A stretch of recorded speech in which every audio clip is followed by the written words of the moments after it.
If you love Star Wars and love the excitement of chasing your favorite Star Wars collectibles, the Star Wars Digital Card Trader Collecting app from Topps is for you. Collect and trade with friends new and old through the Star Wars Digital Card Trader Collecting app from Topps.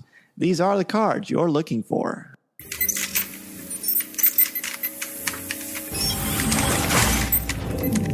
This is Master Obi-Wan Kenobi.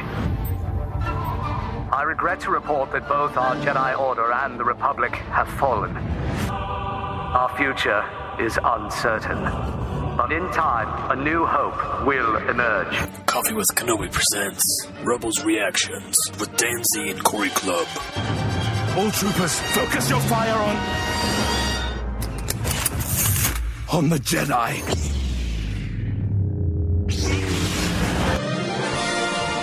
Come with us.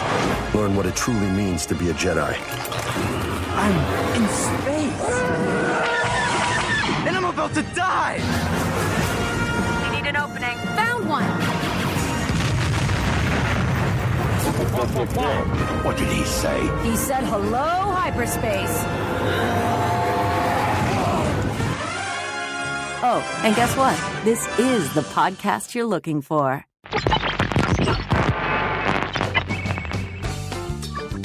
Hello and welcome to Rebels Reaction, a special Rebels Reaction today where we have a roundtable discussion talking about what we have learned from the Rebels panel and the Season 3 trailer, which was released at Celebration Europe there in London just this past week. So joining us today, we have an all-star cast joining us that couldn't get bigger than this. This is this kind of discussion that requires a huge group. So let's get everybody brought in here. Starting right off the bat, returning to Rebels Reactions, we have Jay Krebs. Hey everybody, how's it going? So excited to be here tonight and break this down and talk to everybody. Yes, it's great to have you back, Jay. Also joining us again, we have Mike McDonald. Mike, how you doing? Good, Aaron. Hi, everybody.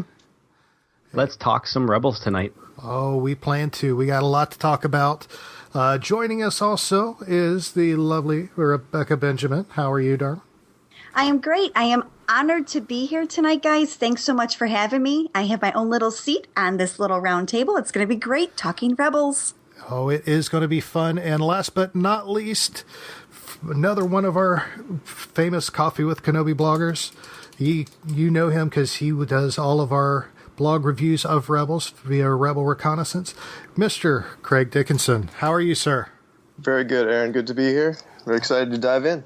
All right. Well, it's good to have all of you joining us tonight. I know this was a short notice conversation, but I am glad everybody could make it, and we're in for one treat of a conversation because, man, if they couldn't have given us any more information, we would have been in heaven, as we already are.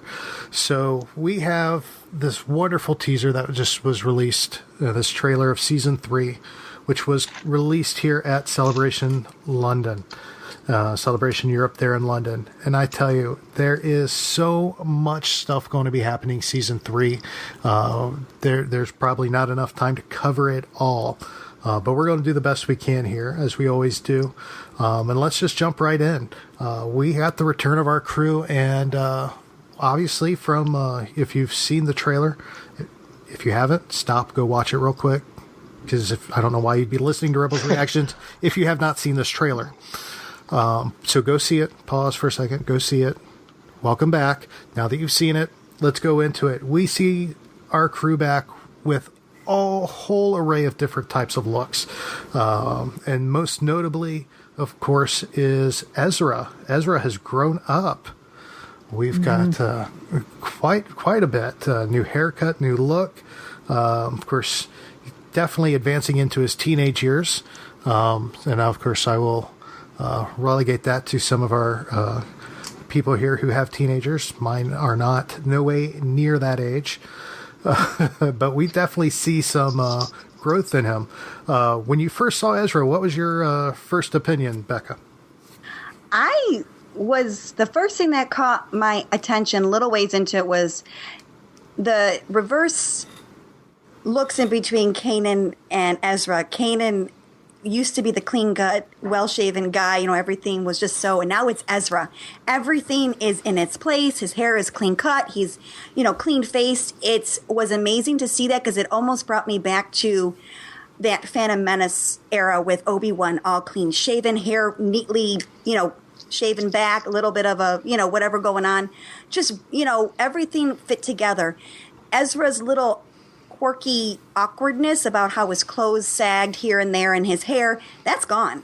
He looks confident. He's ready to get in this and literally kick some Imperial butt. Like, he is ready to go.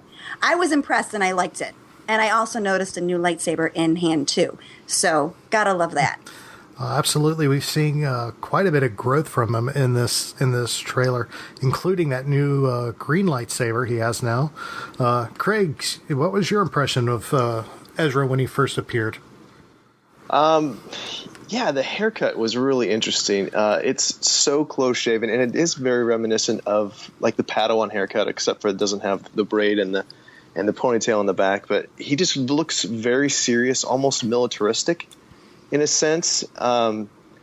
Going through the trailer and seeing how he's learning things from the holocron, it just seems like he's taken on a new focus where everything else is just kind of sliding away, and he's just becoming just very narrow-minded in his purpose. And you kind of hear a little bit of that in the trailer too, about his purpose in keeping his friends safe. So it's like everything else is just kind of slid away, and he's very utilitarian at this point. Exactly. We even hear Kanan say at one point in the trailer that the holocron is changing him. And we're talking, of course, the Sith holocron, which he took at the end of season 2 from the Sith temple there. When the last time we saw Ahsoka there too. Mike, let's look at Kanan, of course, because we have some big changes with Kanan. He lost his sight there at the end of season 2, and of course he's had time to deal with that now, and has completely changed his look because of that too. Yeah, he's wearing that mask now with the sort of the eye. What do you call that? The eye design. It looks almost like what Rex had on his helmet. The thing I like about it is, you were saying earlier how he was more clean cut in earlier seasons. Well, now it's almost like the two characters' priorities have shifted. Therefore, the looks have shifted too. The other thing with Kanan, I noticed if you watch his scenes in the trailer, and this really isn't character related, they've really nailed down the fact when you're looking at his body language, the way he looks, that he's sightless. He's kind of got his head cocked to the side, that sort of thing. But I love how the very first shot with him and the very first line is, as you said, battles leave scars, some you can't see. And the way he delivers it, I mean, it's kind of a, maybe sort of a cliched kind of line to make, but the delivery of the line at the end of it, it just sounds so, I don't know what the word is for it. It does. The way he says it, it's not like he's saying it as if he's teaching. It's more like he's experiencing it, if that makes sense. He's talking about what life has taught him at this point, right? And what he's how he's looking out at life, and the mask is right up, or his mask, it definitely has those similar markings to that of Rex's helmet, and his beard and mustache really grabbed me too, because we actually hear later in the trailer where, or in some of the clips, not in the trailer, but in the clips from the actual panel, which we'll talk about here in a minute too, where he has an interaction with Maul, and Maul just keeps calling him Master Jedi. And this is something that he has now with that beard and everything. He has more of that master role at that point. He fits that old school Jedi role as a master at that point. So definitely we see some changes there, but he's not the only one that we're seeing changes from. Jay, we have our favorite Mandalorian is changing up her looks too. Oh, Sabine. Yes, definitely. And, her hair, of course, is changing every season. And it was funny because, as you talked about the panel, this is one thing that I have to mention is that Tia Sakara was talking about how Dave Filoni had actually come to her after season 1 and said, well, what kind of changes would you like to see? And so she actually wanted this hairstyle for season 2, and she didn't get it. So, now it's like one of those things where it's evolved, and he's finally taken her idea for this. But yeah, so that's great. And I love it. I love how she evolves there and changes all the time. And, and it goes along with her personality as far as being an artist and, being artistic and her expression and the way that she changes her armor and her clothing. And Becca, I know you had mentioned, I believe in our conversation prior, that her pauldron has the convoy on it. Yes. As a throwback to almost like an homage to Ahsoka. Or, I call it like passing the torch. Yeah. Right. So that's an interesting thing. Of course, she has her gadgets now, as she calls them. So she finally got her jetpack, which is amazing. I mean, it's amazing to see her use that and that other thing, which I'm sure we'll talk about. But those markings you guys were talking about, they're called J-Guys. And and David actually, sure, no problem. And David actually talked about that too, that was because there was a question that came up and that someone had asked, was that just an aesthetic choice? Is there a reason for that? And Dave actually put it beautifully. And he said, well, one of the things, especially with Kanan now being blind, is that you need a point of reference. You need somewhere to kind of look at him. So those J-Guys give him that point of reference that we as the viewers need. And he also mentioned that was an homage or a throwback also to Rex in the way that he and Rex kind of, started with a stormy relationship. And this was almost Kanan's way of bringing that full circle. And kind of now he's seeing things through Rex's eyes. So I thought that was really touching. Mm-hmm. Very much, very much. And I'd missed the questions I did not get to watch in the panel, and I still have them queued up on my computer to watch. I just ran out of time with everything. So definitely, I'm glad you mentioned that because that's definitely good information to have, and it's nice to know. Because moving on from Kanan and we talked about Sabine, we've talked about Ezra. We are missing, of course, at this point, our other main characters. We have, of course, Zeb, and we have Hera, both of who had some modest changes in their looks this season. Of course, we're have Hera, of course, now becoming more of a leader in the now upcoming rebellion as it's getting started. And of course now she's got some rank insignias that we would recognize from, of course, our rebels there. And we have less armor for Zeb. He's wearing a tank top now and just hauling away there. Any thoughts on those changes for those two characters? Well, one of the things, again, that Dave had said about Zeb specifically was that they were trying to get more into the idea of the New Hope. And being a New Hope, the aliens look different and the feel is different. And so that was actually one of the reasons for that change, which I thought was really interesting. Very interesting. Very interesting. I do recall him saying that during the panel there. Definitely go back through season. If you haven't watched any of the Celebration panels, definitely go back and hit them up because you got a lot of fun information in there. It's just a lot of fun to watch.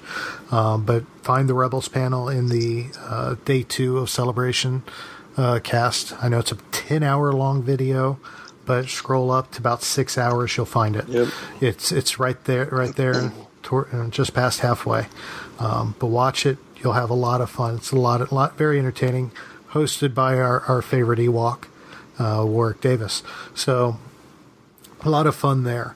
Now we got to see in this, of course, in this trailer, a lot of returning characters. We know. We saw, of course, Rex is back. We know he's here. Fighting with our crew. We know, of course, we see the return of Hondo Ohnaka in our clips as well. So we got a lot of returning characters, but then we see a lot of new characters coming through that are introduced in this trailer.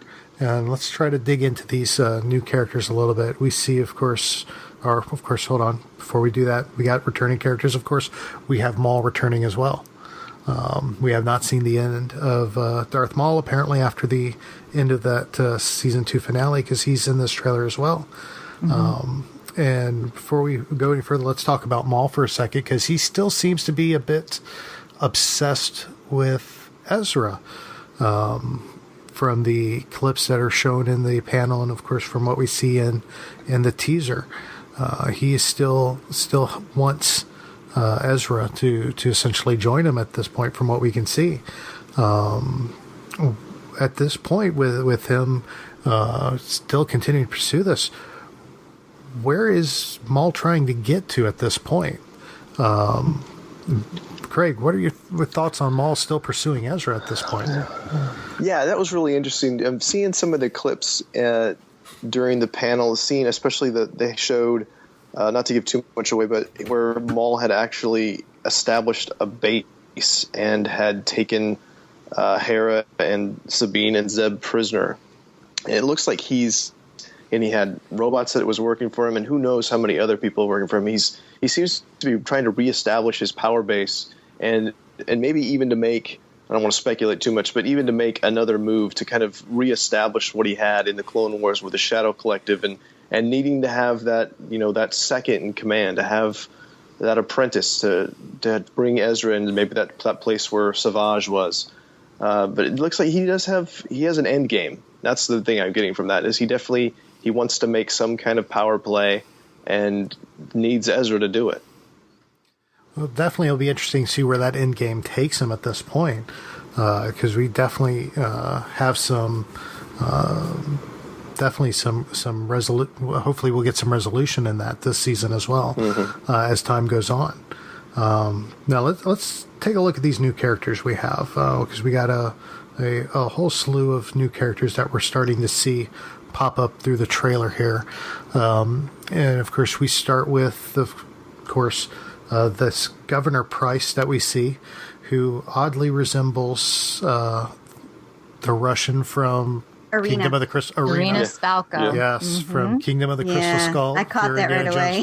That was a good one. As soon as you posted that, I was like, what is this? Do we like that, though, or is that a little too on the nose? Oh, I think that was definitely a throwback. I think it was just a little nod, the connection between Lucasfilm and Disney, just a little, and for all we know, maybe it's Dave saying, hey, George, I'm still thinking about you. We don't know. I mean... It was cool though. I mean, I'm good with it. I'm on board. I mean, she was a great villain in the Crystal Skull movie. So yeah, sure. Yeah, and of course swagger. I love it. Yeah. And of course, there was the Easter egg of Club Obi-Wan in Indiana Jones. So why not throw a little Easter egg in there too? But promise me, Aaron, that we'll go back and talk about Maul a little more, because I loves me some Maul, and I have some stuff I want to say. So just whenever we're ready, and if there's time, because I know that there's so much for us to talk. But I've been chomping at the bit all day long, thinking I want to talk about Maul. I want to talk about Maul. So as long as we can get back to him, I'm good. We'll definitely work our way back to Maul at that point. I promise you that. Okay. If not, I'll just work my force mind tricks on you, and we'll just do it. So. You got it. We will. So we have, of course, the Governor Price, which the nod to Indiana Jones is definitely there, just in the looks. It is. And I'm sure Ed Dallas and Dan, of course, are giving their thumbs up for that nod there. But we are definitely see this new character. And our first impression of her, of course, is she is there with Moff Tarkin, Grand Moff Tarkin, who is, of course, discussing how the rebels are getting a little out of hand now, and wants to know how the governor's going to deal with it. So we definitely get some information here. We don't find out where she's governor of yet. We don't know if she's governor of Lothal now, or if she was on one of the other planets that the rebels have been basing out of and jumping to. We just know that she's there. For all we know, she could actually be governor of another planet we haven't seen yet. Or a system even. Or a system, absolutely. If we're that close to A New Hope when they say they'll, regional governors will be taking have over. direct control. Yeah. So hopefully she's very powerful. I think we've heard her name before. I know we have never seen her, but I'm fairly certain that we've heard the term or the name Governor Price before. And if I'm not mistaken, I think it was in Siege of Lothal that long ago. Yes. Okay. So she was governor there for, I think they said somewhere 14 years. So she was there for quite a long time. So her she's definitely connected to Lothal history. Oh yeah. Yeah. Perfect. I'm glad somebody was making that connection because I missed that one. So that's why that's why I have y'all here. That's why all the brains together. Exactly. Right. We got your back. So I appreciate somebody does. So definitely interesting character there, and how she handles things with Tarkin, who of course we see returning now again in the third season. Very interesting there. Then of course they talk about some cadets who want to defect from an Imperial Academy, and we get to be reunited with one of the best X-Wing pilots that we ever saw grace one of the any of the movie screens. Wedge Antilles is back. Yay! Yes. And he was once an Imperial. I don't remember ever knowing that. Am I bad with that? I was excited to know that. I think this is new to his story, actually. I never liking knew. it. I'm liking it. knew Okay, I'm just making sure it wasn't something that I should have known. I'd be like, oh, shame on me. I thought about that too. I thought, am I supposed to know this? But thank you. Okay, so I wasn't feel better alone now. Okay, and a TIE pilot. I mean, wow. Exactly. Like, whoa. Yeah, those things can really move. Yeah, thank you. That's what I was thinking. I'm thinking, wow. Okay, he's like really like, wow. He's out there. He's up and he can do that. That's huge for his character, for his backstory. It's very huge. Oh, especially when you go into Lost Stars and you see him talking to Thane. Giving the whole kind of spiel with the rebellion. You know what I mean? So it's all playing in my head. It's connecting now why he would be, so up in arms about it and why it's such a big move and because he's seen firsthand, like literally firsthand. From that other side. So it's pretty cool that we're getting to see that now. And again, because Dave is so beautiful at doing it. Thank you, Dave. He's connecting these gaps. He's the bridger, literally, of Star Wars. And I'm loving this. Everything neatly ties in and it connects and it just makes sense. So I'm sorry, I'm rambling, but this is great. I'm loving Wedge now, even more. I would love to see them start dropping in some of those, especially because the next plot point is the stealing the Y-Wing squadron, and start dropping in more of the Rebel pilots. We saw the first Death Star battle, like Dutch Vander and Red Leader, all those kind of guys. Start dropping them into Jack the story. Porkins. And Right. there you go, Porkins, absolutely. Yeah, Porkins. Porkins before the Twinkies, huh? There you go. Can someone? We don't know yet, but what are we looking at with that shot of Wedge that Sabine's in the picture? Is it a flashback? Is she part of the extraction team? I'm not sure what. I actually looked at that and thought, well, why would they make someone look just like Sabine? Well, yeah, and not to mention her hair is different. Again, it's all black. Right. So but it's the same cut. It is the same what cut. We're seeing. So is it recent and she does it just to I don't know I was a little wondering that myself. Yeah. Oh yeah, it can go many ways at that point as to why we have somebody looking like Sabine in that picture. It doesn't ever say that is Sabine.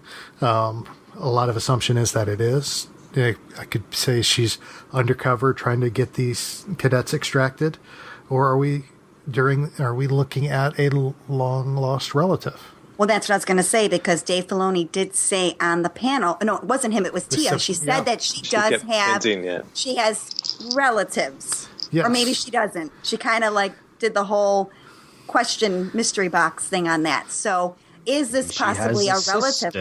It's possible. Twin sister. There are families in Star Wars, so this would not be anything new. So twins are definitely a recurring theme. That's for sure. It's true. But I took the not to jump subjects here, but I took the whole relationship thing, relatives thing to mean House Vizsla. But I know. But that's the most logical connection. Of course. But which actually, we can go ahead and jump into that since we're talking about Sabine and her family and what she said in the panel. Because later on in the trailer, of course, we'll just jump ahead a little bit and go straight into our Mandalorians there, because we get a lot of Mandalorians in this teaser, in this trailer, and apparently there's going to be some interactions between Sabine and some Mandalorians. We get to see Mandalorians in the white armor as almost like a throwback to when they first designed the Boba Fett outfit. And they basically tribute those as Mandalorians who work for the Empire.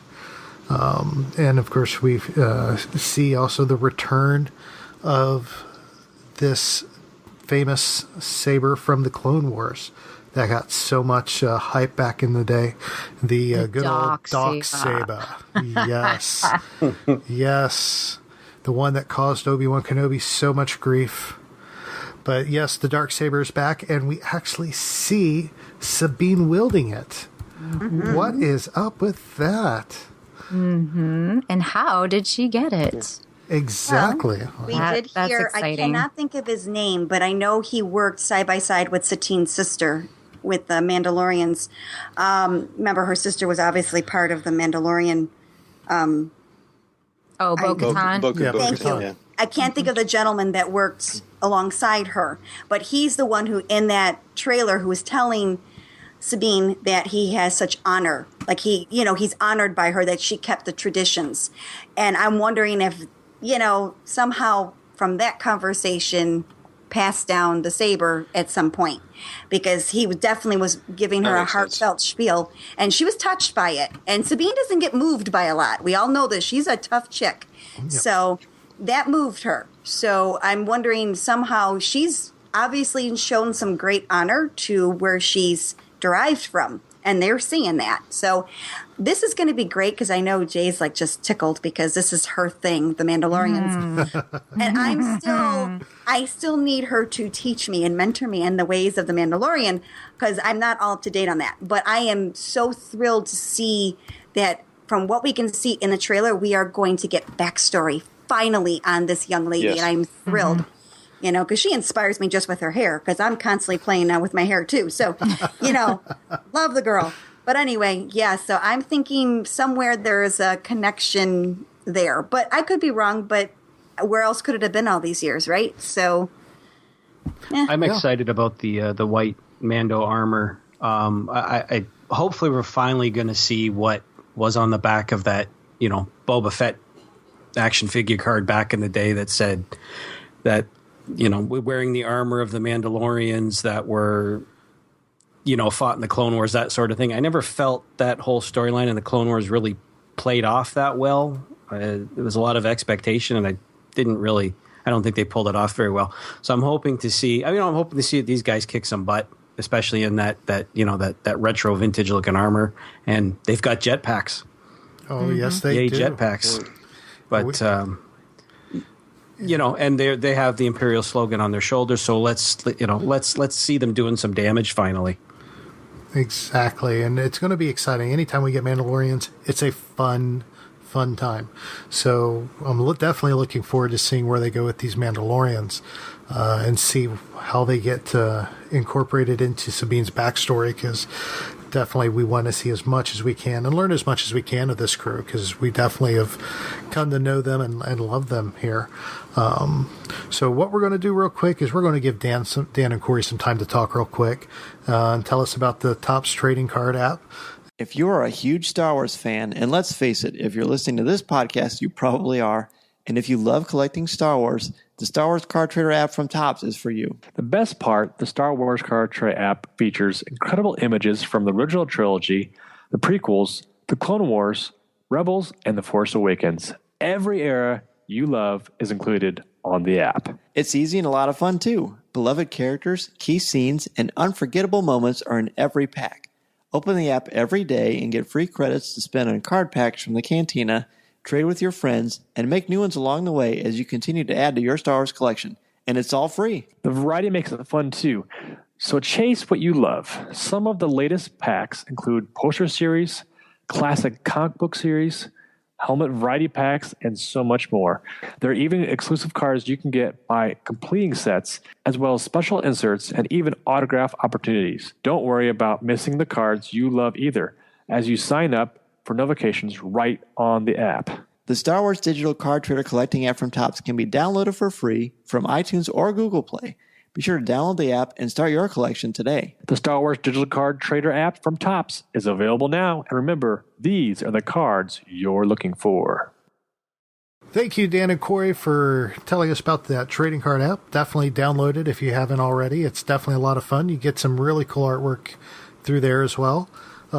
Back into our conversation, though, we have the discussion, of course, with Commander Sato and our crew of building and beginning to build an assault fleet as they begin to get information from a newly released Hondo of a base where they can get a fleet of Y-Wings, which is good to see the good old-fashioned Y-Wing brought back into the picture here. And it gives us some background on how they acquired their fleet as well as we get closer to A New Hope there. So with this base there, of course, in the Y-Wings, we see them wanting to build it, and we see Ezra's the one that's all gung-ho about stealing these ships. Of course, they definitely need the more ships, and of course, if they're getting pilots from a Imperial Academy, they got to have something for them to fly, I guess, right? Yeah, right. That's true. That's true. That still shot of all of them lined up is pretty spectacular to look at. It really is. Oh, absolutely. I mean, one thing they've never let us down with is the scenery and the artwork in these episodes. Mm-hmm. And we definitely get a good shot of just these Y-Wings just lined up right for the picking there. And definitely they are motivated to get those ships and get going. But then we get to see something, we're starting to see throwbacks to Clone Wars at this point, because it appears, according to the trailer, looks like we have battle droids protecting these Y-Wings. Mm-hmm.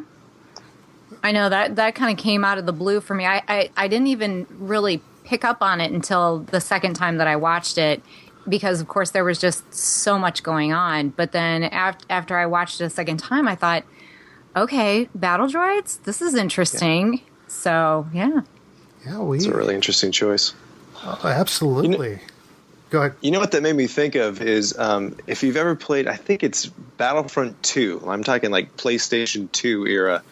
There's one of the missions where you're taking the 501st through is they go to, I think it's to Mustafar, and have to fight off one last battalion of battle droids that just went rogue. And for some reason that just, I don't know if it's any kind of reference to that, because clearly that's not canon anymore, but just having remnants of battle droids during basically the Galactic Civil War era, that was the only other time I'd seen that, so.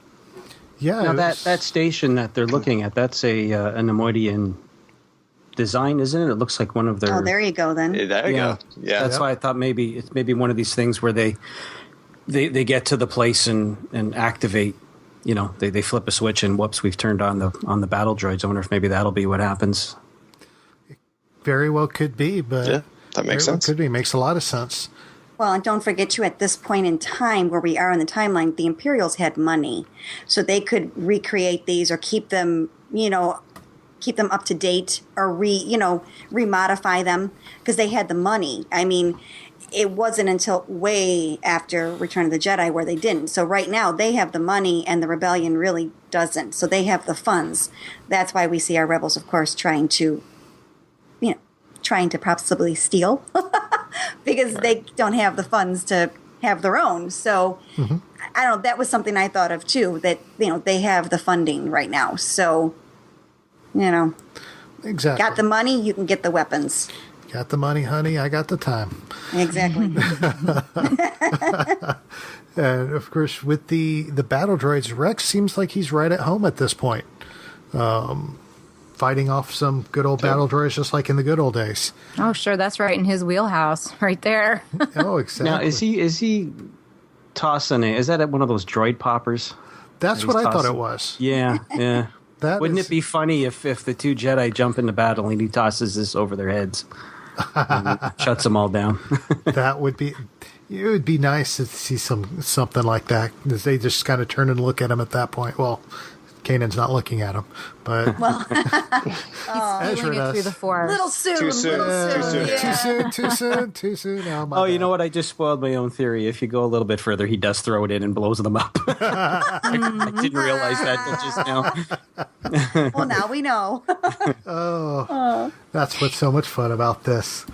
And Aaron, I want to say one thing too, just to jump in real quick before I forget, because it's right on the edge of my mind, and my mind is like a cliff. You fall off, and you never know what you're going to find down there.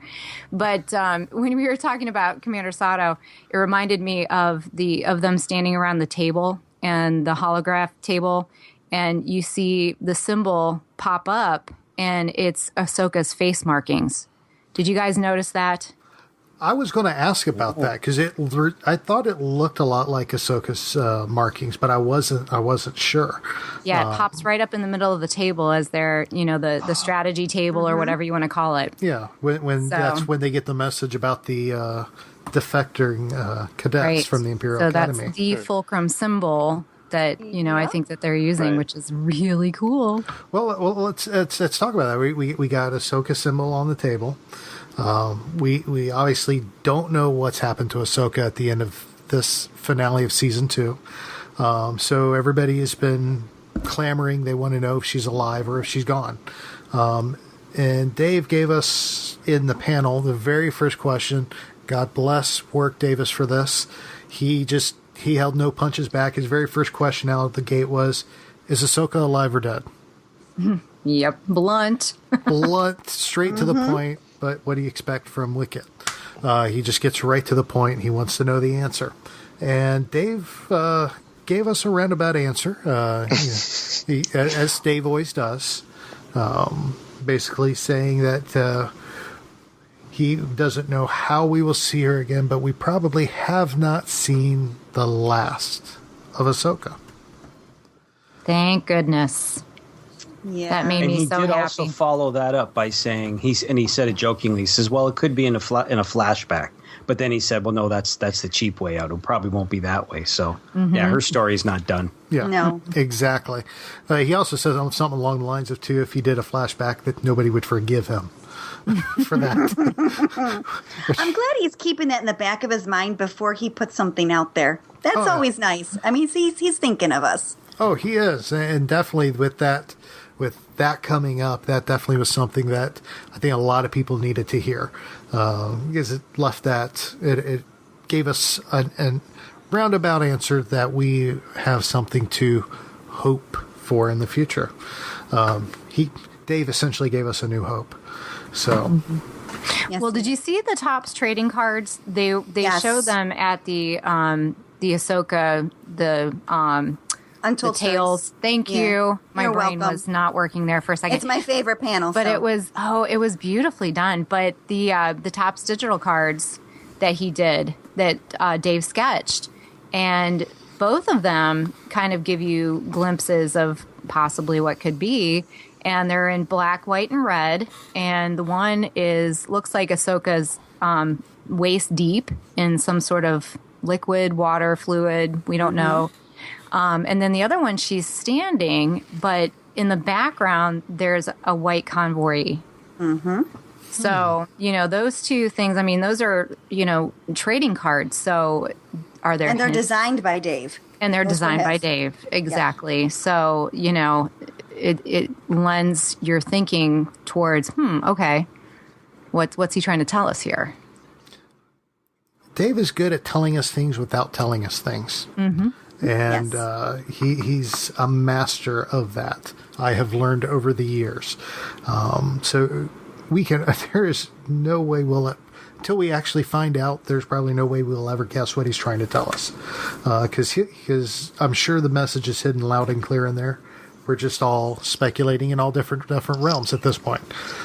So definitely, Dave, and I missed those trading cards. I missed that. They're beautifully done because, as Jay said, and I have to say this, otherwise I'm just going to kick myself later for not saying it. She said that in the one card, Ahsoka is waist deep into some sort of fluid, and the cards are all backdropped in crimson, which I find is metaphoric. I'm sorry. And then you see her submerged in white. Again, symbolic. But she's waist deep, and all I kept thinking of is the glass half full or is the glass half empty? That's my take on that, because I know he's, giving us that open-ended questions, and let's be honest, that's what they want us to do. That's the fun for them.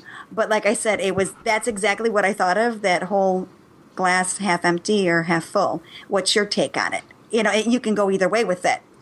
So maybe I'm off, but in my thought, there's a song quote, and it's waist deep in the big muddy. Where she's mired. I think the one card, when we saw the end of last season, she's walking, into the doorway. But that card, confirms her coming in, and she's walking downstairs, or at least she's standing at the top of a staircase. So I like to think that she's gone, down. She's digging in. She's, up to her eyeballs in it, sort of thing. Yes, she is. I think she's working. We saw her as Fulcrum. Well, we didn't see her as Fulcrum. As Fulcrum, she was working behind the scenes. I think she's doing the same thing on a whole different level now. Is what I want. I'm on board with that. Works for me. I am good with that. Then. I am good with that too. I don't think anybody was ready to see. I don't think anybody's ever ready to see Ahsoka go. So definitely knowing that we will see her again definitely gives us that hope. Now, two people. There's two more people we need to talk about in this trailer that we need to discuss real quick. And of course, they were talked about heavily in the Rebels panel with Dave as well. Is we have a new character that's revealed. They call Bendu. This is apparently a Force wielder who is not dark side. He's not light side. He's apparently a middle of the road Force guy. He's a balance. He is balanced. He is balanced at this point. And of course, voiced by another Doctor from Doctor Who. If you're a Doctor Who fan, the fourth Doctor, I can't remember his name, but the fourth Doctor does. Tom Baker. Tom Baker. Thank there you. It is. It was on the tip of my tongue there. I knew Tom, but I couldn't remember the last name. But Tom Baker is back, is joining the Star Wars world, voicing this character Bendu. What are your thoughts about this type of force wielding character, Craig? Well, one of the first things that I thought about when I heard Bendu, I'd heard that term before because I'd seen different things with the earlier drafts and that being part of the Jedi word. Jedi Bendu, Mace Windu was one of the ones that came right to me. And then thinking of it in the middle, I thought Kylo Ren and the connection there with we've heard that Snoke is interested in him because that he is equally strong in both the light and the dark side of the Force, and being that balance. And then anytime you go to balance, you think Anakin Skywalker, and getting really what that actually means to be that balance it's huge, it's big. So it'll be interesting to see where this character goes and what that really tells us about the nature of the Force. But I don't know. It's another mystery. And definitely it is. And it's going to be interesting to see where they take this character. Because obviously, as you could see in the trailer, he dwarfs everybody. He's a massive creature. So it'll be interesting to see how they grow and what the story is behind this Bendu. And a very interesting connection that you mentioned, Craig, to Kylo at that point. This be a tie-in to The Force Awakens or something we see in the future. Or some of the future movies as well. Because we do know this season is going to tie into the movies. Everybody assumes primarily Rogue One, but there could be future ties as well. We don't know yet till they happen. So, and if I can jump in on that too, there, Aaron, just hearing you guys talking and mentioning Rogue One, I was thinking about this. With the way that the Force is portrayed between the Clone Wars and the Mortis arc, and now we're getting the Bendu, and even in Rogue One, they're talking about the planet Jeddah, where there are Force believers that basically go to this planet almost as a pilgrimage, to where they still believe in the Force, even though technically there's no more Jedi and, and this, that, and the other. So the Force is obviously an entity in and of itself, just like religion takes so many different forms around the world.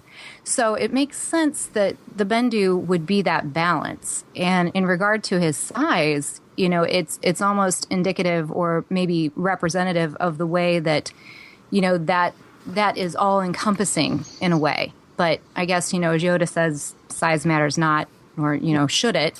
But in this way, I think it serves the purpose very well. Oh, I agree. And I was definitely getting a never-ending story vibe out of the character look. I don't know why, but I did. Nice. I know. Sorry, I can't help it. My mind goes to these things. But I also wanted to point out, because totally kindred spirits, I was thinking of the whole, what Snoke says about Kylo when you look into the balance with the Bendu. What's interesting, though, is if you because we're all watching this stuff and you can't help it when it's something new, you want to Google it and see what it means and look at all its origins. If you, Google Bendu and the Wikipedia comes up, and the symbol for it is very similar to what we see with the First Order symbol. Couple things missing, but I thought that was interesting. It's just a circular figure with 8 spokes. And it's very, in a sense, reminiscent to what you see the First Order have, only different coloration and a couple more things. But it's interesting because you wonder where they're going with this. And his size, I kept thinking of, he's enormous because the Force itself, as Yoda says, it's everywhere. So why wouldn't he be enormous if he's supposed to represent the balance of the Force itself, neither light and no dark? It's like I said, it's all coming together, and I'm just very curious about where they're going with this, because obviously it's Ezra that's there, and he's definitely, Ezra's changed, like you guys said, with the whole Kanan and Ezra thing. And Kanan's more, he wants to know, he wants to figure out how to solve this problem, and he doesn't, at this point, he's into finding out how he can fix it, and he's not really that concerned with how it's fixed, as long as he finds a way to fix it, if that makes sense. Very reminiscent of Anakin. And I'm loving that, because it's all, again, not only is Star Wars about family, it's all about your choices. And that's what we're going to see. And we've been seeing it as Ezra goes along. Everything that he does is all about choices. No matter which way you go, there's always a consequence. So I'm loving this. I'm sorry, tangent again, but the Bendu thing is awesome, and I want to see more. We only got that split second of it, so I'm always curious to know where they're going with the Force. Oh no, absolutely. That's definitely always something to see, because we see every time we get a new episode of whether a new movie or whether a new episode of whether it was the Clone Wars or now Rebels, we see and learn something new, and it's about the Star Wars universe. And we always see it. We've seen a lot of growth in the Force and the story of the Force from back in the beginning in the 77 movie through now. It has evolved so much, and can't wait to see how they're going to evolve at this next step in the story, which is going to be fun to see. If I can go right ahead, make a comment. I'm actually afraid of the whole of Bendu. Okay. Does anyone see sort of like I don't know what type, an ungulate type of animal, like a goat, that sort of look in his face? Mm-hmm. The shape of his nose, yeah, and you're mentioning his size, so his look, his size, the fact that he's voiced by somebody, sort of a beloved actor of a beloved character. I think we're being snowed. I think there's something evil about it, because his look to me is because there's that sort of cloven hoof kind of animal look. I almost feels like there's almost like a devil type demonic. So you're saying a wolf in sheep's clothing?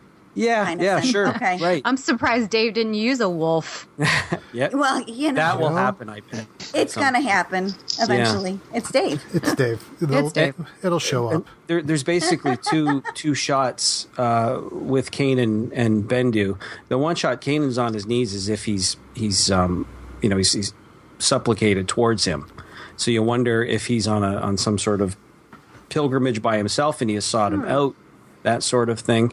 But I mean, we've seen the Force in physical form, like with Mortis, and I want to call them the Wills from the last season, but I don't think I have the right name. Those female characters that, But this is just, I don't know. I don't trust what we're seeing, and to say he's in the middle. Interesting. So you think it's all a ruse? I kind of do. Based on his look, I kind of do. Well, he does look, to me, the first thing I thought wasn't goat, it was bull. But, we had a dairy farm for how many years? So, I saw bovine in that moment. Right. But yeah, no, I get where you're coming from, and that's an interesting perspective. So, I mean, all be revealed, but, Tom Baker is the voice. Well, how could he be a bad guy? But don't forget, Mark Hamill voiced the Sith Lord, right? So yes, he did. And the Joker. Yep. And the Joker. So, appearances can be deceiving. Yes, they can. Yep. And we only got a split second of it. We really didn't get a lot to go on. So right. Well, that's what's amazing about this trailer. They give us a split second of so much stuff that you were left speculating on a ton of stuff. But let's proceed, because what got the biggest pop in this trailer was something that a lot of people had speculated had been coming for a little over a year now, and Dave hinted at it before Celebration with his tweet of a Star Wars book, and said some truths can be some truths for found in legends. As we got the reveal of probably one of the most popular characters from what is now the Legends line, now being canonized in Star Wars Rebels, as we have the introduction of the one and the only Grand Admiral Thrawn. Yes, and the crowd goes wild. I know. Wasn't that like the most amazing, thrilling thing to hear when you're watching it? It's like you're there and everyone's going, yes! I got chills. I did big too. Time. Amazing. Again, another crossover for Star Wars. And this is like a huge crossover, because you're taking someone who wasn't even, known as being canon anymore, and then you're crossing over into the canon side. So this is cool. Loving it. Oh, absolutely. This has been, Thrawn has always been, my knowledge of the EU is limited, but out of everything I've read, Thrawn has always been my favorite character to come out of that, right up there with Mara Jade. And now that we got Thrawn, I flipped. My phone went nuts when that announcement was made. Mm-hmm. And it didn't make everybody happy. Of course, there's always the Thrawn haters out there, and there always will be. But one thing that Dave said that I thought really hit home was, and I think the reason why Thrawn is so beloved to all of us and he's so well loved is just because of the fact that he was the big character that was introduced during the dark times. When we had nothing. Yeah, there was nothing, and these storylines came out, and Timothy Zahn brought us this great trilogy of books, and it was just like, whoa, this is amazing. I have a little Thrawn action figure somewhere in my basement put away, because when we moved, I still haven't gotten everything out. So now I like want to rip apart all these boxes and try to just pull it out just so I can stare at him. But well, if it makes you feel better, I'm doing that right now with mine. Matter of fact, he moved from my regular action figure shelf, and he's been moved out of that into my Rebel shelf now, because that's where he's going to belong now. Yeah. Well, I'm almost tempted to go to my local vintage toy store, because they have these. I think it's the Sideshow. The big figures that are just absolutely beautiful. Hot Toys, one of the two of them that makes it. And I'm sure they're probably putting a big old price on him now. I just want to see what they've done with that price, because I'm sure that his market value has gone boom right through the roof. Absolutely. And it's quite exciting to see. And it seems, from what you hear of Thrawn talking in this trailer and from what they discussed, it seems that they're keeping him as true as they can to what his character was in the book. The analytical mastermind and military genius that he was in the books is being carried over into the show. Granted, stories are going to change. I mean, everything else is the story itself is gone, but it seems that the mastermind genius himself has been resurrected. Oh, absolutely. And that line itself was chilling, and I know Jay was probably just like giddy, like a schoolgirl. When you know me well. Oh, yeah. Well, we could do a whole show on that. But anyway, that whole line gave me chills when you hear him saying, in order to defeat your enemy, you must know them. Thank you. That was beautifully done. I'm like, oh, okay, here we go. Now you know why Sheev picked this person. Because first of all, he's not human. And Sheev is very, I'm sorry to say it, even in the Star Wars world, prejudice is out there. Sheev was very prejudiced, he wanted his humans, and he picked Thrawn for a reason. He's tactical. He's smart. He's strategic. He knows how to get the info to do the job. And I think Tarkin's going to have a little jealousy going on with that. And I'm hoping for it. I am. I really am. Well, I love how, and I think, and Aaron, as you said this too, that, he, just in that little snippet that we got, you feel that character of Thrawn, because as he said, and as you just said, Becca, he's standing there and he's studying those murals, and he's looking at, he says, you must understand their art and their music and their history in order to understand your enemy. I mean, that's Thrawn to a T, and they couldn't have done it any better. But it's interesting because, are they going to... Did they call him a chiss? Because if this is true, then this is going to also open up a whole new world. A whole new world. Sorry. But, it is owned by Disney now. Exactly. So we got rid of the Aladdin hair and Ezra, and now, but anyway. So, but with the chiss, I mean, again, this is a different world. So are we once again expanding our galaxy? And is our atlas going to get just that much bigger? It should. I mean, why not? Yeah. I mean, did they say it, though? I don't recall hearing that. Did they say his species at all in the... I don't think they did yet. Okay, so, I mean, that could be something when they discuss... Now, if all you recall, at the end of Season 2, there was an interview that came out. I can't remember who posted the interview, but it was with Dave Filoni. And he did say, you will be happy to see somebody... a character that we're bringing back. It'll be reimagined, blah, blah, blah. Now, from what we can see just on the outside of this character, he looks exactly how we know him, So what is going to be different? Is it going to be the species? Are they going to change the name of it? We don't know. And does it really matter at this point if they call it something else? That's my question, too. But let me preface it with this. Maybe this isn't the character Dave was talking about. Maybe there's somebody else that we are going to see who has not been mentioned yet. Natasha Dalla. Come on, baby. Admiral Dalla. She would be perfect. I mean, it's the perfect timeline. And could you see her, with the banter between her and Tarkin?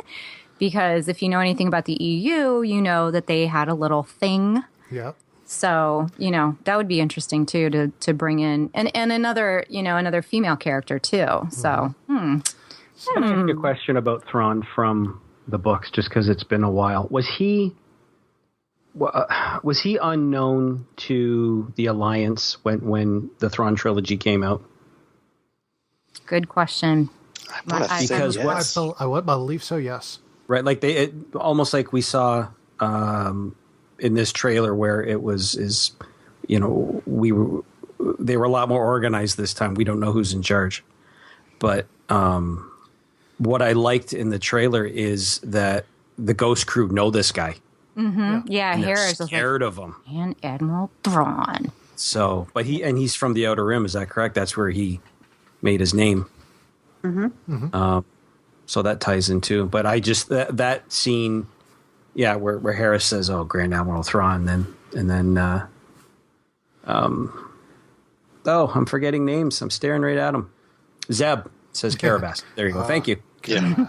As Zeb tends to do. Yes, he does. I just like that it's if you're not familiar with who Thrawn is, it's now you know that it's important to the rebels. Right off the bat, they know him. So, yeah, whether you've read the books or not, you are going to you now fear this guy. Yeah. Because you see not only the as you mentioned, Hera speaks his name and is not happy. Zeb is not thrilled about it.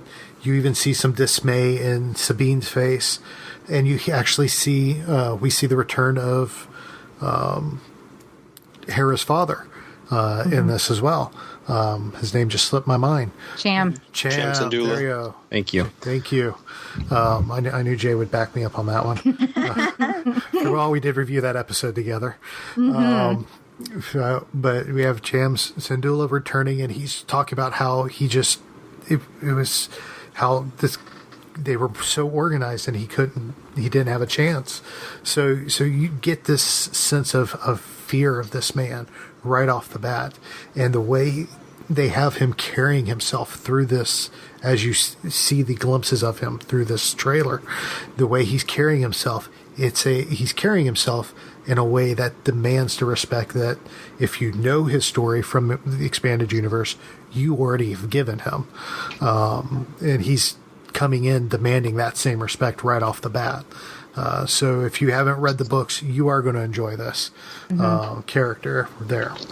One thing, though, that I love that Star Wars is doing in general right now, though, is that, even with The Force Awakens, yes, it's great to have history. It's great to have that prior knowledge, but it's not absolutely necessary. You're still going to understand who this person is. And I'm sure, with the way that Dave Filoni and the story group are going to tell this, that, it's great to have read the books. But, there again, I don't know that it's absolutely necessary to do so. Because, of course, there's going to be some character changes. And, one of the things that Dave talked about and that we do see is the Ysalamiri that he has on his shoulder.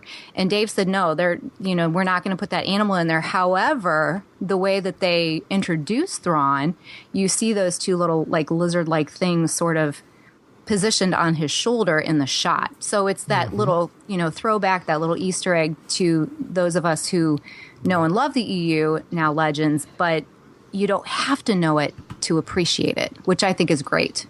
Absolutely. And that was backed up today on the official Star Wars site. There was a Q&A with Timothy Zahn. And what you just said there, Jay, was backed up completely, where they asked him, are we going to see our old Thrawn come back into the fold? Is it going to be that same character traits and all that? And he basically said, there will be nods, there will be Easter eggs, but, it will not be, because like you said, for those that have never read it or have never dabbled into that realm of the expanded universe, it won't matter that they haven't, because it'll be altogether a new story for this character with those nods and Easter eggs, and those that have loved him all these years will be like, oh yeah, I know that. So again, you can read that. It was a great little questionnaire. Of course, they keep it kind of vague, but it's knowledge, and it will go a long way for those that, especially for those that don't know the character, like those that were a big fan of the Legends. So exactly, it's going to be fun one way or another, and I'm glad you brought up that Q&A because I have not seen that one yet. So I'm glad you brought that up, because at first I'd heard of that Q&A, and I'll have to go back and read up on that as soon as we're done here. So definitely a lot of interesting information, a lot of fun this third season is going to be as it starts back up there. How we're sitting here, we're running out of time. So what we're going to do is we're just going to go around the table and get some final thoughts about the third season. I know, Jay, we talked about wanted to talk about Maul some more, so we can include that in your final thoughts as well. Matter of fact, let's go ahead and start with you, Jay. Jay, what are your final thoughts concluding with this season here?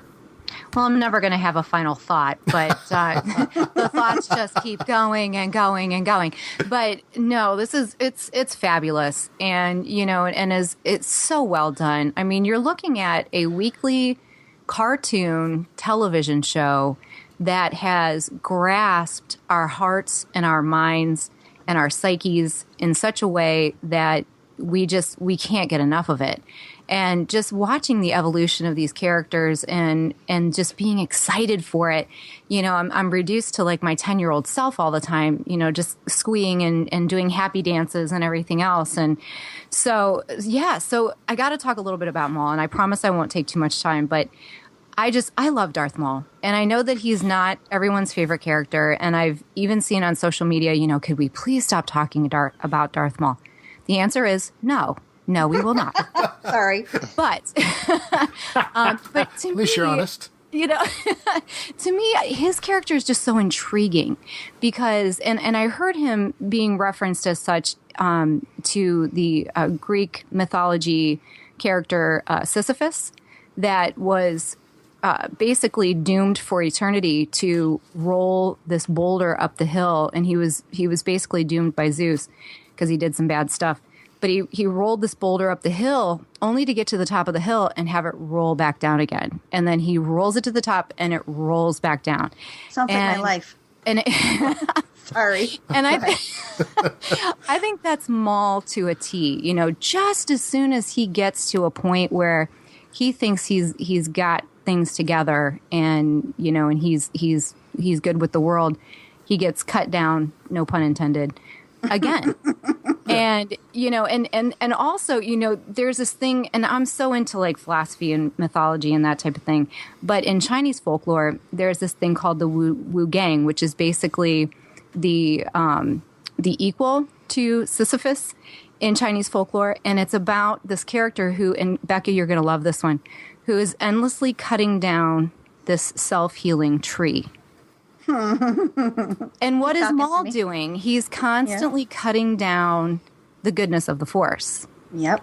So to me, it's like there's so much, and that goes all the way back to the Tang Dynasty. But there's so much that, and of course, with Dave Filoni and with George Lucas and Star Wars in general, there's always these interconnections between these philosophies. So that's why I love Maul. So I'm stepping off my Maul soapbox now. But Rebels, yay! Season 3, yay! Very excited. So I'm good. Who's next? Mic drop. Done. There we go. Thank you, Jay. Mike, let's go with you next. Well, I want to get to the end of the season 3 right now. I want to see how this plays out. When we first got the announcement for Rebels a couple of years ago, I was very black and white because I thought, we're going to see X-Wings, we're going to see pilots, we're going to see soldiers, and we didn't get any of that. And I don't know if I was disappointed, but I thought, okay. And then they started quickly looking into the Force. We have Jedi, and I thought, well, how can we have Jedi? It's the dark times. And as the show's gone on, I instantly was starting to realize that what they're doing is it's almost as if they're preparing for Luke's arrival on the scene. Where, yes, it's the dark times, but there's this undercurrent that is sort of brought on by the light side that's sort of creeping underneath the dark. So the build up from all this Force powers, the Bendu, the Force has never gone away. It was just asleep. So episode 4 means we're going to see maybe the Force awakens, which of course we do in episode 4. So this is just this trailer's blown my mind because I can't believe this gets said so many times. We're talking about a kid show. We're talking about a cartoon. And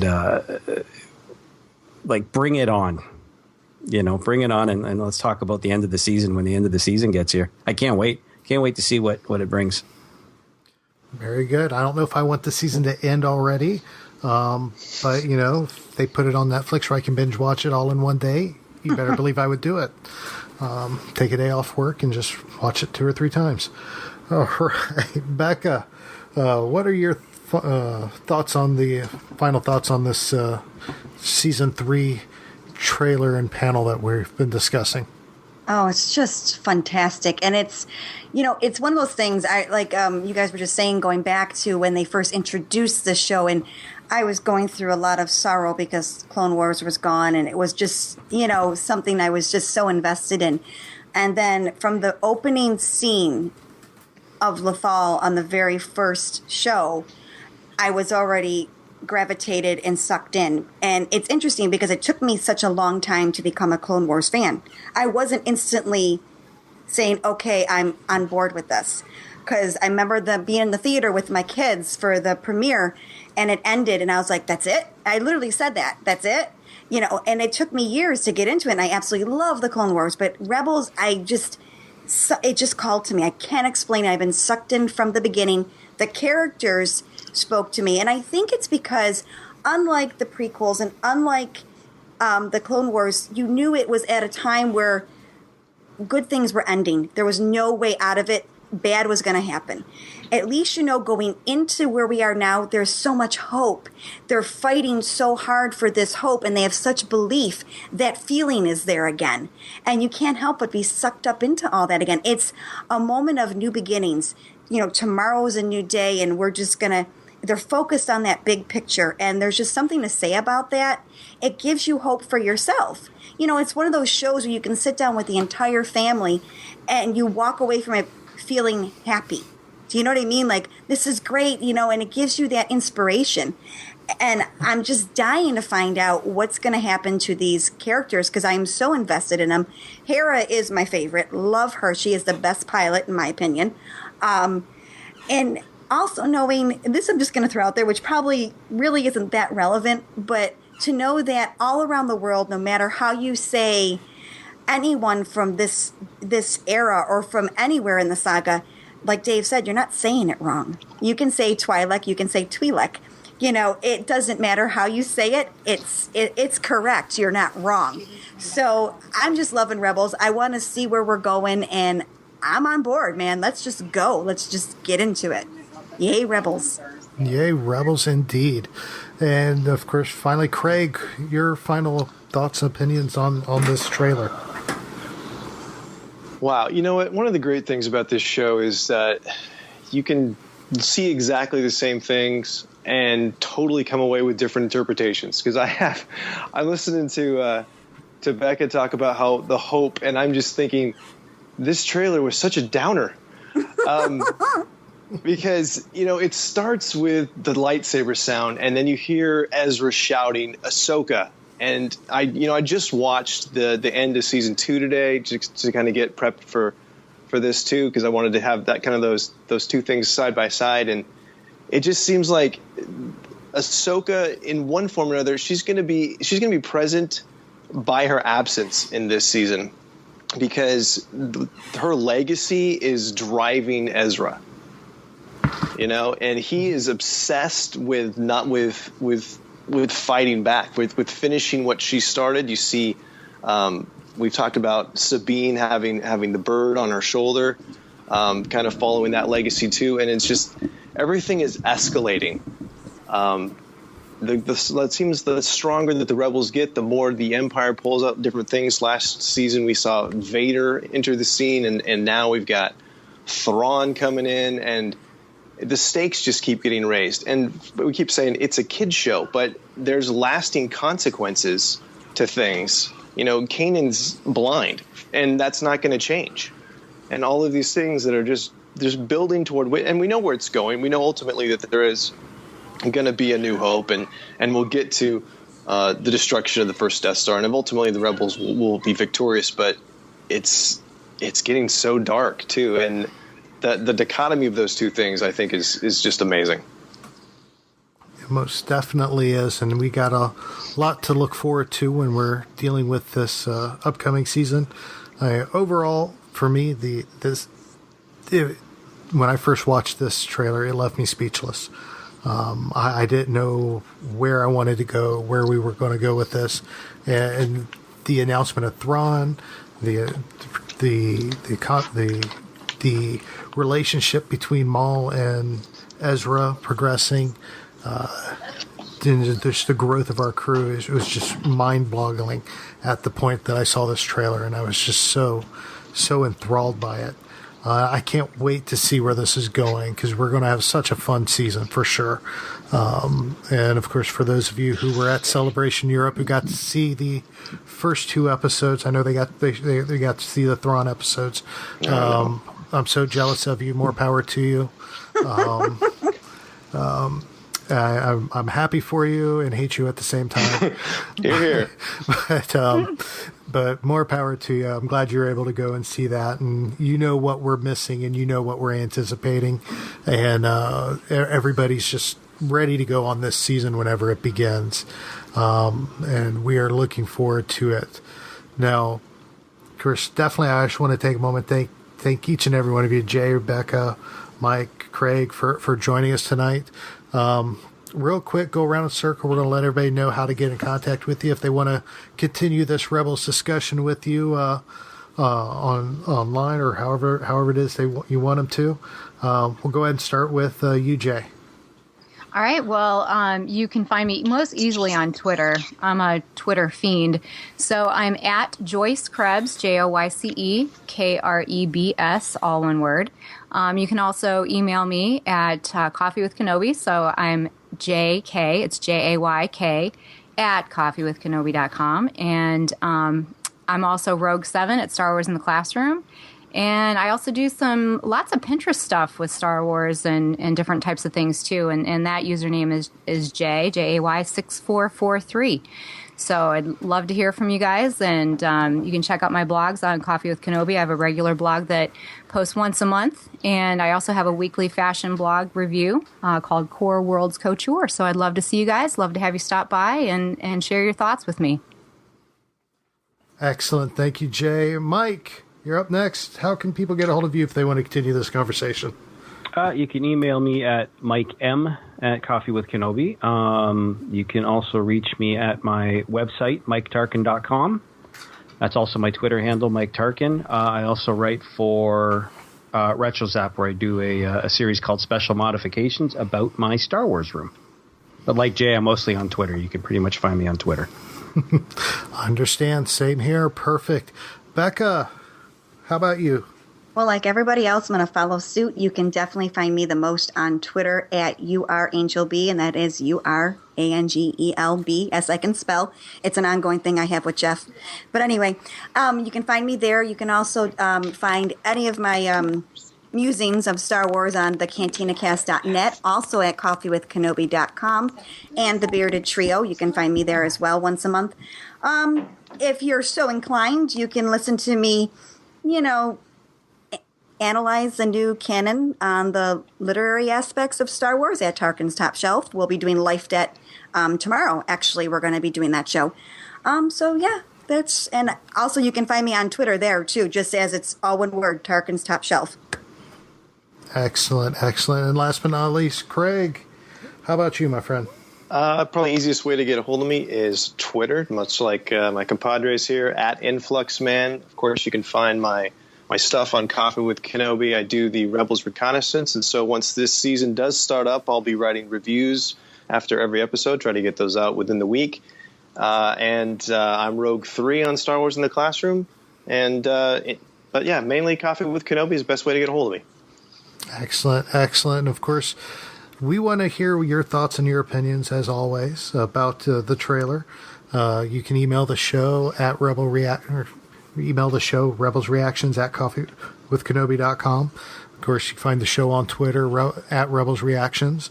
Of course, you find me directly on Twitter. It's the easiest way, at TA Harris 121079, or email me at Coffee with Kenobi through the Coffee with Kenobi site, aharris@coffeewithkenobi.com. And definitely, we got a great season ahead of us. We got a lot to look forward to, and I look forward to hopefully having each and every one of you back sometime throughout this season to discuss these episodes as they come out. It would be a lot of fun, and look forward to having y'all back if the timing permits.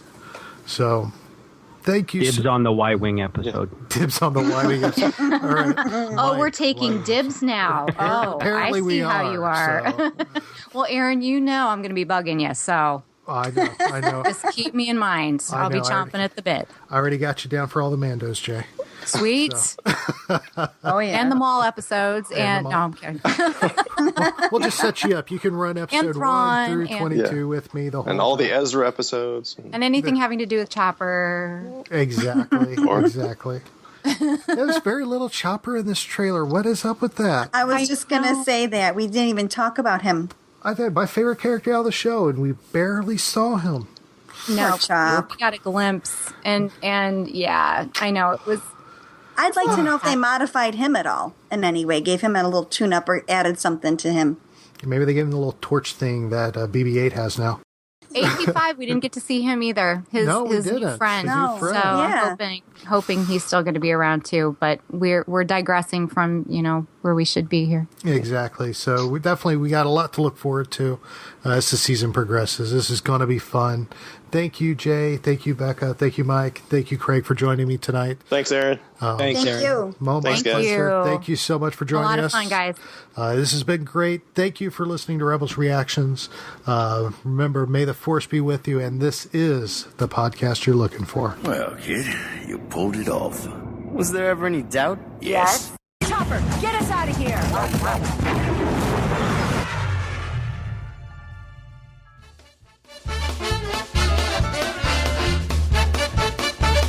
If you would like to respond to our question of the show, have a comment, or just want to say hello, send us an email or MP3 at feedback@coffeewithkenobi.com. Or if you have a specific question or comment for either of us individually, email us at danz@coffeewithkenobi.com or coryc@coffeewithkenobi.com. Or visit us at coffeewithkenobi.com and click on the Contact Us section or comment on one of the stories featured on the site. If you enjoy the show, please write a review in iTunes or Stitcher. You can also like the show on Facebook at facebook.com/coffeewithkenobi, as well as keep up to date at our Twitter feed at Coffee with Kenobi. You can also find us on Tumblr at coffeewithkenobi.tumblr.com. If you enjoy the jazz music, the album is Eye to Eye by Steve Torok. This is Spectre 1. I need a lift.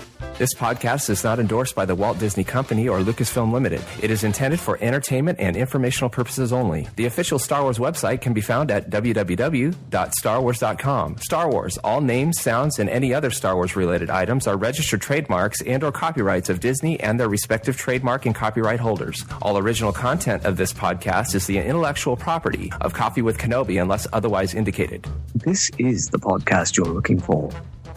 There's no one here. Move along. Move along. If you love Star Wars and love the excitement of chasing your favorite Star Wars collectibles, the Star Wars Digital Card Trader collecting app from Topps is for you. Download the free app from iTunes or Google Play and collect your favorite images from the classic 1977 Star Wars cards to Clone Wars, Star Wars Rebels, The Force Awakens, and much more. Collect and trade with friends new and old through the Star Wars Digital Card Trader collecting app from Topps. These are the cards you're looking for.